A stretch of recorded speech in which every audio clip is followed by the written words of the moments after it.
RTV app వార్తల్ని క్షణాల్లో చదివే అవకాశం ఉంటుంది. ఒక న్యూస్ పేపర్, ఒక టెలివిజన్ ఛానల్ మీ చేతుల్లో ఎప్పుడూ ఉంటాయి. సన్మానం చేస్తా ఉన్నాం.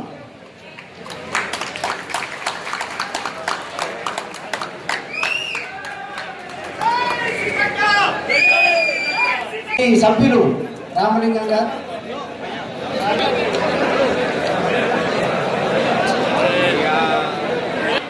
రైట్ నుంచి వచ్చి లెఫ్ట్కి వెళ్ళండి.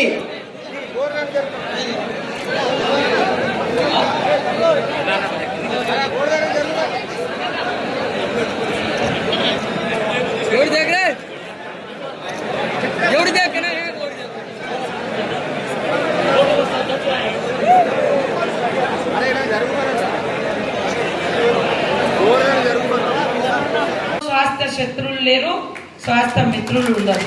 రాజకీయం కూడా ఒక గ్రౌండ్లోకి వెళ్ళినప్పుడు పిల్లలు ఆడుకుంటప్పుడు అప్పుడు మాత్రమే ఒక క్రీడా స్ఫూర్తి ఎన్నికలలో ఉంటుంది. నిన్నటి దాకా సిఆర్ అన్న గారు కానీ, మరి పెద్దలు గౌరవనీయులు ఇంద్రకరణ్ రెడ్డి గారు కానీ, మీరందరు కానీ మరి టీఆర్ఎస్లో చేసారు. అంతకుముందు కూడా కాంగ్రెస్లో సిఆర్ గారు మీరు అందరు కూడా కలిసి పనిచేసిన వాళ్ళే.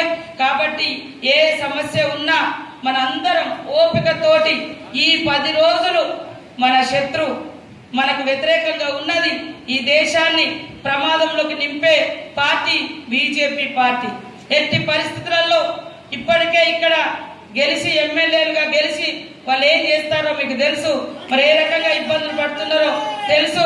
కాబట్టి ఎంపీ ఎన్నికలలో ఒక ఆడకూతురు, ఒక హక్కుల కార్యకర్త, ఒక పేదింటి బిడ్డ 70 సంవత్సరాల తర్వాత ఒక మహిళకు అవకాశం వచ్చింది.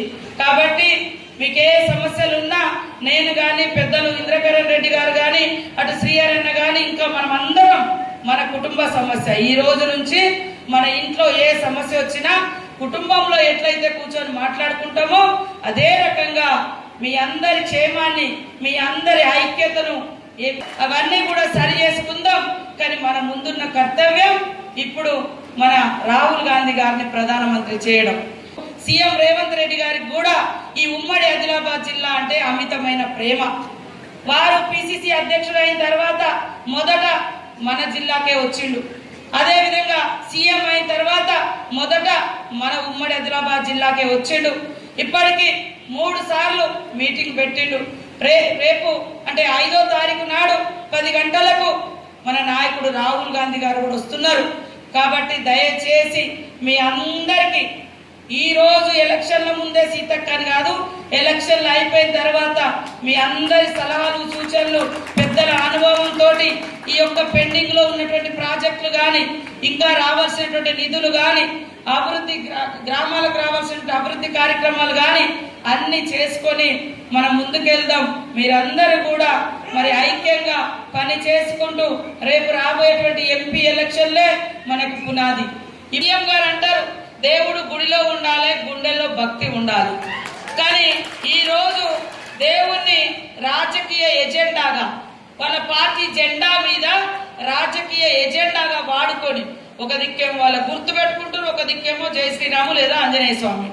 ఎట్లున్నదంటే స్టోరీ, శివుడి గుళ్ళో పోతే శివుడి మీద తేలు ఉంటుంది, చేయితోడు దిద్దామంటేనేమో కుడుతుంది, చెప్పుతోడు కొడదామంటేనేమో దేవుడు.